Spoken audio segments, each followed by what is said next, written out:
கருவேப்பிலை கண்களோட ஆரோக்கியத்துக்கு ரொம்ப ரொம்ப நல்லது. இதில் இருக்கக்கூடிய வைட்டமின் சத்துக்கள்னால. ரெண்டாவது விஷயம், நீரிழிவு நோய், சர்க்கரை நோய் இருக்கிறவங்களுக்கு அவங்க சர்க்கரை அளவை குறைக்கிறதுல கருவேப்பிலைக்கு ஒரு நல்ல பங்கு உண்டு.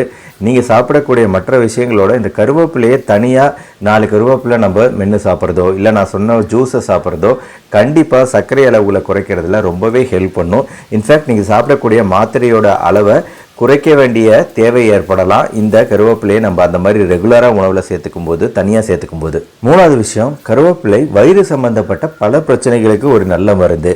வயிறு உப்புசம், வயிறில் அமிலத்தன்மை, அசிடிட்டி அதிகமாக இருந்து வயிறு எரிச்சல் ஏற்படுறது, ஈவன் மலச்சிக்கல் கூட வராமல் நம்ம குடல் பகுதியை ஆரோக்கியமாக வச்சுக்கக்கூடிய ஒரு மருந்து கருவேப்பிலை. நாலாவது விஷயம், கருவேப்பிலையில் ஆன்டிபயோட்டிக் பண்புகள் உண்டு. அதாவது நம்ம மாத்திரையாக தொற்று கிருமிகளை அழிக்க பயன்படுத்தக்கூடிய விஷயங்கள் இருக்கு இல்லையா, அந்த மாத்திரையில் இருக்கக்கூடிய கெமிக்கல்கள் இந்த கருவேப்பிலையில் உண்டு. அப்படிங்கிறதுனால